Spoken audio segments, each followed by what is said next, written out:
Bari Weiss just got, I want to say, I don't know if it's finalized yet or not, but $150 million deal. It's finalized. It's finalized. $150 million deal with CBS. And I even think she called Brett Baer, $150 million deal, editor-in-chief role, acquisition position Weiss as the top editorial voice at CBS News, overseeing a historic program like 60 Minutes, CBS Sunday Morning. She reports directly to Paramount's guidance, David Ellison, which we brought up briefly earlier. And this is she had, I think she has 140,000 members at the time, paying $10 a month. So you got $1.4 million, give or take, times 12, say $20 million business, $18 million business. I think it's $15 million annually. $15 million business on reoccurring membership base, which the valuation she probably got is higher because the cost is probably not going to be that much. What do you think about what happened with her, the success story, and her going to CBS? So first of all, I know Bari. Anyone who knows Bari will say what I'm about to say, which is she's an extremely charming, nice person. Like interpersonally, impossible not to like Bari Weiss. Same with her wife, Nellie. Like just great people. I'm also a huge proponent of independent media. I like when independent media succeeds. I like when it grows and thrives. I think more competition, the better. No issue at all. Bari Weiss can get, $800 million if she can find somebody to give it to her for the free press. Don't care about that at all. What I care about is the following. This is all, we're talking about David Ellison. It's really Larry Ellison who's behind all this. Larry Ellison is either the richest or second richest person in the world, depending on his and Elon's fluctuations in net worth. Larry Ellison, he has one main political cause, and that's Israel. He's an American citizen. He's the single largest donor, private donor to the IDF. I don't know why it's legal for an American citizen to donate money to a foreign army. I don't even know why it's illegal for American citizens to go fight in a foreign army. A lot of Americans go fight in the IDF. He donates to the IDF. How much does he give to the IDF? He gave, just on one night, he gave $20 million. It's, over the year. It's now, in the scheme of his wealth. Of Is it direct to IDF? Or it's called Friends. It's called Friends of the IDF. It's for people to donate money. They provide services to the IDF, like new this for the IDF, new housing, new benefits for the soldiers, whatever. But yeah, it's supplementing and funding the IDF. Like, why not do that? He's an American citizen. Why not do that for American soldiers? But he's choosing to do it for Israeli soldiers. Whatever. That's not my issue. I'm not. Apparently, by it's the way, legal. I didn't know this. But in his mind, he could say, "I pay billions of dollars into the U.S. military through taxes." He may say that, but still, American veterans are not doing that well. But still, okay. In 2017, Ellison made a record-breaking single donation of $16.6 million to the Friends of the IDF. I did not know that. So he's donating money directly. 2014, he $10 more million. Okay, so he's the single largest donor to the IDF. But beyond that, he's a major fanatical supporter of Israel. Even though he's an American citizen, and the country that gave him his wealth is not Israel, but the United States, whatever. But that is his cause. Right at the moment that public opinion polls are showing an unraveling of support for Israel in the United States, unlike anything I certainly ever anticipated or expected to see in my lifetime, especially with the younger generation. And you had Nick Fuentes on your show. I think I interviewed him like a week before or after he was on your show. He was just on Tucker Carlson's, kind of representative of not everybody, but, like kind of under 30 conservatives who for the first time are, questioning Israel. It's a big threat. As we talked about, Israel needs the U.S. And they look at public opinion polls where there's an unraveling of support for Israel and major conservative influence, not just people on the left, which has been a case for a while, but major conservative influencers and politicians are now saying, why are we giving all this money back? They're panicking over this. Larry Ellison, at exactly that point, goes and buys CBS News, one of the most storied news outlets and brands in the United States history. Not a lot of people watching these days, but still has that imprimatur. But also Paramount, which is a major entertainment company. Massive purchase, $8 billion, massive. Take somebody who has never run a newsroom, never even been a reporter. Bari Weiss is, an opinion columnist. She's worked on the opinion page of the Washington Post, New York Times, which I love opinion journalism. I do opinion journalism. I have a lot of respect for it, but it's not really, I wouldn't expect anyone to make me the editor-in-chief of CBS. And I think I have a lot more accomplishments in just hardcore journalism than Bari. I think she would say that too. But still, I would consider myself unqualified. A major reason, obviously, why is because she's fanatically pro-Israel, and that aligns perfectly with the Ellison agenda. Is Bari fanatically pro-Israel? Oh, my God. Is she Jewish herself? Bari's totally Jewish, and her main cause is Israel. Okay, I didn't know that. Oh, Bari is. You wind Bari up, and she spouts pro-Israel propaganda. She grew up in an Orthodox Jewish household. She, is she's not Orthodox now. She's married to a woman, obviously, but she's still very Jewish, very pro-Israel. The Free Press is pro-Israel too. That's part of what David Ellison likes about her. By the way, it wasn't like Israel was owned previously by Palestinians or Muslims. It was owned by Sherry Redstone, who also was Jewish, the heir to the daughter of Summer Redstone, who was also very pro-Israel. In fact, Sherry Redstone, the previous owner of Paramount and CBS, said the reason she decided to sell Paramount and CBS is because after October 7th, she lost interest in journalism and she only wants to devote herself to Israel. So it's not exactly like it was a hotbed of Palestinian activism before, but now they're taking over that. He also wants to buy Warner Brothers, which owns Discovery and CNN. So CNN could also be under the control of David Ellison. And in this deal that Trump engineered, Larry Ellison is one of the major players in the consortium that just took over TikTok. Even though nobody watches CBS, obviously huge numbers of people get their news from TikTok. TikTok installed a former IDF soldier as the content moderator for All Matters Israel. And literally, she's a woman, she's an American woman, but she went to Israel, made Aliyah to Israel, and then fought in the IDF. What does she do? She's 28 years old. But what is her job? She's the content moderator in charge of all questions Israel and anti-Semitism, which of course, anti-Semitism means criticizing Israel. You can TikTok, IDF, I think, is that her? Yeah, I think that's her. She was fighting in the IDF as, there you go, TikTok appoints ex-Israeli soldier as new hate speech manager. Go a little bit lower, Rob.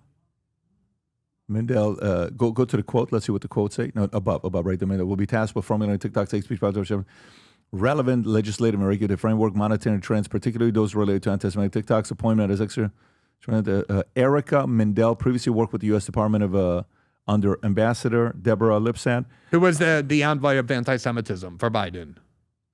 So she's a liberal. She's 28. She's making $400,000 a year at TikTok. The reason TikTok hired her is because the ADL demanded it. The ADL was a major advocate in shutting down TikTok. But you know, this is so important about TikTok. Trump was the one who originally proposed shutting TikTok. The argument was because of the influence of China. It went nowhere. It didn't get anywhere near the votes. No one wanted to close TikTok. The only reason why the TikTok ban ended up succeeding, Biden, White House got on board with it, was after October 7th, Democrats became convinced that a major reason why American young people were turning against Israel was because there was too much pro-Palestinian content permitted on TikTok. The sponsors of the TikTok ban will say that's the reason it finally passed. Biden got behind it. The ADL demanded TikTok be closed or forced a sale to it. So they forced a sale to it, and it ended up in the hands of Larry Ellison, who now controls CBS, now controls, is about to control CNN, and also TikTok along with others. Has this former IDF soldier as the censorship czar, as Minpress calls it, pretty much what it is. She's 28, making $400,000 a year, was in the IDF. What school did she go to? Did she go to a... Can you go Google her name and see where school she went to? Erica Mindell? Mindell, just as a way of... What school did she go to? Zoom in? University of Michigan. 16, Master of Public Policy, John and Hopkins. And a master's from University John Hopkins. You know, decent schools yeah, for sure. Good schools. But that's not why that's not why the ADL demanded TikTok put her in charge of censorship. And then there you see... So you think she's there... I know of course. She's there to after protect. Graduation from the University of Michigan, Mindell moved to Israel and served as an instructor with the IDF. And she has lots of videos of her talking about the centrality of Israel in her life. She served under Deborah Lipstadt as a special envoy to monitor and combat anti-Semitism. I mean, she's young. She's only 28. This is all she ever done. So this happened May of this year. This is well, they probably already knew who was going to own the 80% because they kept the 20% for ByteDance, right? They said, ByteDance get to keep 20%, non-board member. They don't have any kind of influence, but they get to keep 20% the equity at a $14 billion valuation, if I'm not mistaken. And the idea always was, like I said, the impetus. The original impetus was China. That was the argument. That's not why it passed. It passed because of the concern that TikTok was on too much pro-Palestinian content. Young Americans are feeding on it, turning against Israel. Obviously, Trump was he wanted it to be controlled by Trump allies, but also obviously people who are, and it just so happens to be with Larry Ellison. This is what concerns me. You have why should it even be illegal for one person to control CBS News, CBS Entertainment, Paramount, Warner Brothers, CNN, and TikTok? That's a lot of information and media centralization in the hands of a single person with a very pronounced agenda that's in favor of a foreign country, not the United States. But okay, it's legal. I'm sure there's lawyers who cleared it, whatever. But nonetheless, it's I hope, a basis for a lot of concern that exactly at the time that this pro-Israel bipartisan consensus is unraveling, you have a fanatical donor to the IDF, a foreign military, in control of these media outlets now, and then elevate somebody, Bari Weiss, whose entire life is about defending Israel. So instead of a Larry Ellison owning it, who would you rather own these outlets? It's free enterprise, right? If they want to come out. I don't think there's a monopoly law on this because, he would be one of 5 or 6. I think he becomes overnight the #1 media power player in the world. For I sure, put him at number without 1. doubt. I put him at number 1. And by the way, maybe with Rupert Murdoch, but probably he's leapfrogging him. I put him ahead of him. Now, don't get me wrong. Murdoch has Wall Street. He has a lot of good assets that they bought over the years as well. But Murdoch doesn't have Ellison type of money. He does not. Ellison has the type of money to buy small countries if he wanted to. Exactly. There's only a couple people that have that kind of money. It's him Exactly. and, yeah. So, okay. So the concern here is maybe he's sitting there and saying, look, how are you fighting against Soros? This is how I'm fighting against Soros. Why are you not happy about it, Glenn? If I don't do anything, what are other people going to be doing? Soros is going out there buying all these other assets. Soros is going out to give money to a bunch of different people. Soros is going out there agitating people. You want me to just sit on the sidelines and not do anything with the money that I have? What's wrong with it? What would you say to that? First of all, he's not a counterweight to Soros in the sense that he's some right-wing ideologue. Larry Ellison was had very, like most Silicon Valley, had very good relationship with the Obama administration. Elon too. A lot of these guys have had very good relationship with the Democratic Party over the years, Trump included. It's not that they're right-wing ideologues. It's that there's 2 questions. I founded a media outlet, The Intercept, and it was funded by a billionaire, Pierre Omidyar, who was the founder of eBay and eventually the owner of PayPal as well. So when you have a billionaire in control of media outlets, which that's just going to buy media outlets, it's not going to be labor syndicates, it's going to be billionaires. The question is, are they going to interfere? Do they have a hardcore political agenda that is causing them to buy it, and will they interfere? And I think, like I said, Sherry Redstone previously owned Paramount and CBS, and yet 60 Minutes caused a lot of controversy when they did some investigative journalism about the atrocities in Gaza. It upset them, but it was still done. The concern, and I think it's a very valid one, Larry Ellison is, I think, 82 years old, so you're kind of at the end of your life. You want to use your money, you bought all the plane. He's a pilot. I think he's going to live close to 100. I think he's a young 80 to 83 year old. Insane what he looks like. And no, credit to him for that. But still, he's in the last stage of his life, and he's uncancelable, obviously.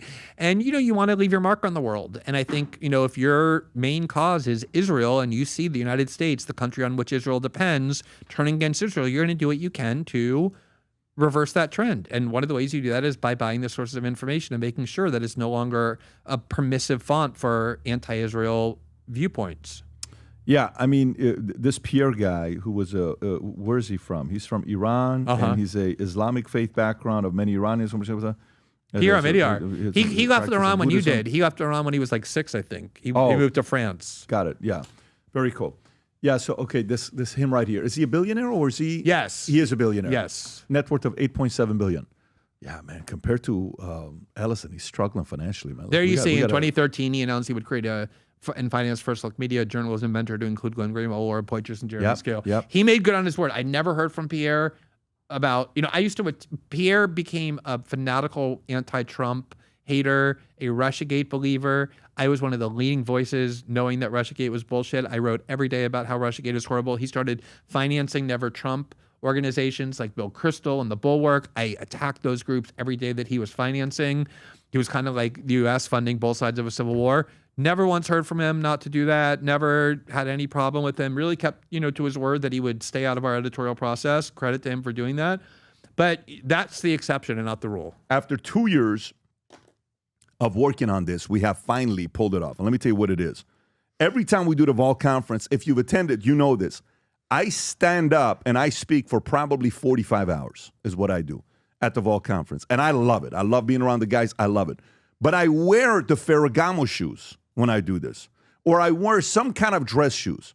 Eventually, for the last 25 years, I've always been on stage walking. I'm like, you know what? I'm sick and tired of it. I want a shoe that I'm comfortable wearing. And here's what I love.